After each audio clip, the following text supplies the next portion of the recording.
क्या उनकी सांसदी नहीं छीन लेनी चाहिए? क्या निशिकांत दुबे ने जो किया वो गलत नहीं है क्या? निशिकांत दुबे बीजेपी के सांसद जिन्होंने सुप्रीम कोर्ट पर सवाल खड़ा किया, जिन्होंने सुप्रीम कोर्ट के जजों पर सवाल खड़े किए, और इसके साथ ही साथ आप एक चीज ये भी देखिएगा कि जिस तरीके से निशिकांत दुबे ने बयान दिया, ये तो बताता है कि न्यायपालिका खतरे में है, और गुजरात लॉबी का चुप रहना यह बताता है कि क्या इन सब के पीछे गुजरात लॉबी है।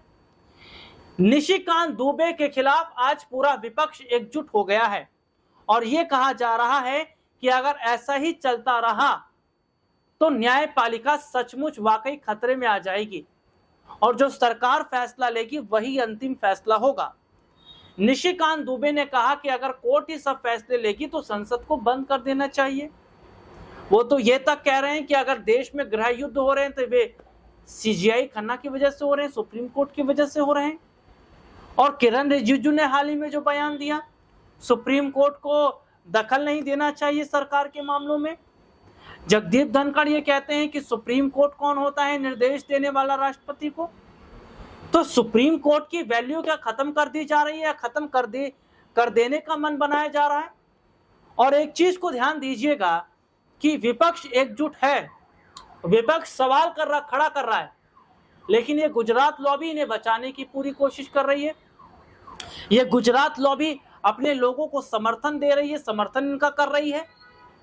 ये बताता है कि क्या अगर इस तरीके की बयानबाजी की गई है तो इसके पीछे गुजरात लॉबी का हाथ है। जिस तरीके से संसद के अंदर विपक्षी पार्टी के सांसदों को सस्पेंड कर दिया जाता है जब वो सरकार से सवाल पूछते हैं, जब वो जनता के मुद्दों को उठाते हैं, तो आज क्या इन लोगों को सस्पेंड नहीं करना चाहिए? इन लोगों के खिलाफ कदम नहीं उठाया जाना चाहिए? इन लोगों के खिलाफ एक्शन नहीं लिया जाना चाहिए? और प्रधानमंत्री नरेंद्र मोदी का चुप रहना, अमित शाह का चुप रहना, जेपी नड्डा का चुप रहना, क्या ये नहीं बताता कि वाकई कहीं ना कहीं कुछ ना कुछ तो दाल में काला है? क्योंकि अगर सरकार चुप है और इन नेताओं ने इतने बड़े बड़े बयान दिए तो इसका मतलब है कि पूरा मामला वक्फ बिल का ही है।